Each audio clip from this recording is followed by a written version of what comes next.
जो बात मुझे बतानी है वो ये, चुनाव सामान्य तौर पर ये कहा जा सकता है कि शांतिपूर्ण तरीके से हुआ, इक्का दुक्का घटनाओं को छोड़ करके, लेकिन कुछ स्थानों पर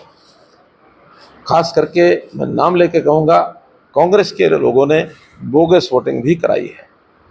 और उस बोगस वोटिंग को हमने सख्ती से रोकने की कोशिश की है। फिर भी चूँकि हर बूथ पर पर्याप्त पुलिस होने के बावजूद भी कहीं ना कहीं जो उनको मौका मिलता है तो हमें कुछ बोगस वोटिंग करने का जो समाचार मिले हैं। अभी ठीक है कि उसको आज चैलेंज करने का समय भी निकल गया, चैलेंज करते भी नहीं है, लेकिन पहले जितनी होती थी उससे कम हुई है, फिर भी हुई है। इसका भी एक संज्ञान हम आगे भी लेंगे कि इस प्रकार से ना हो। एक बात हुड्डा साहब ने खास करके मेरे खिलाफ कही,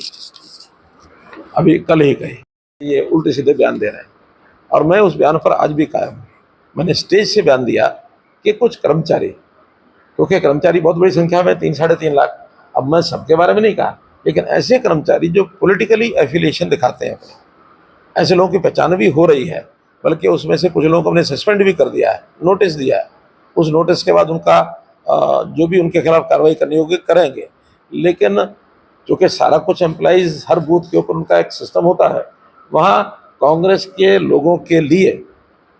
बहुत कुछ किया जा सकता है, एम्प्लॉय गड़बड़ करने पर आ जाए। मैंने उनको वार्न किया था कि अब जो कुछ आप कर रहे हैं आपको नज़र रखी जाएगी और जिस किसी का भी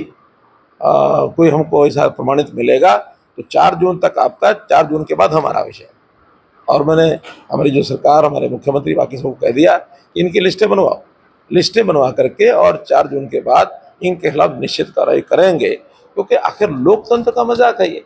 यानी कैसे, जैसे कहावत कही जाती है, क्या बाढ़ ही खेत को खाने लग जाएगी तो खेत को बचाएगा कौन? नहीं, वो इसके कारण से नहीं हुआ, वो तो और क्या है कि एक नियम होता है आचार संहिता का कि कोई भी पॉलिटिकल पार्टी ऐसा कोई काम घोषणा नहीं कर सकती जिससे वोटर के ऊपर प्रभाव पड़े, उसको आकर्षित करने के लिए।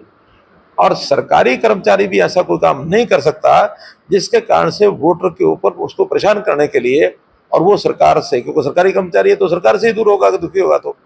जिसके कारण से वो वोटर खिन्न हो जाए। अभी एक ऐसा सर्कुलर निकाल दिया जिसके कारण से 2 महीने ओल्ड एज पेंशन लगभग 25,000 लोगों के रुक गए, जबकि ऐसा निकाल नहीं सकते नोटिस। जो चीज़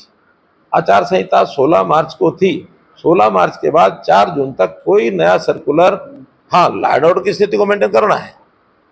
या इस प्रकार का कोई आपात स्थिति आ जाए उसके लिए सरकार कर सकती है, लेकिन नॉर्मल रूटीन का कोई नियम, इम्प्लीमेंटेशन भी जो पहले हो रही है, नई इम्प्लीमेंटेशन आचार संहिता से लेकर के और आचार संहिता समाप्ति तक कुछ नहीं किया जा सकता। ऐसे 4 लोग जिन्होंने 25,000 लोगों की पेंशन रुकवा दी, हालांकि वो चालू हो गई है अब,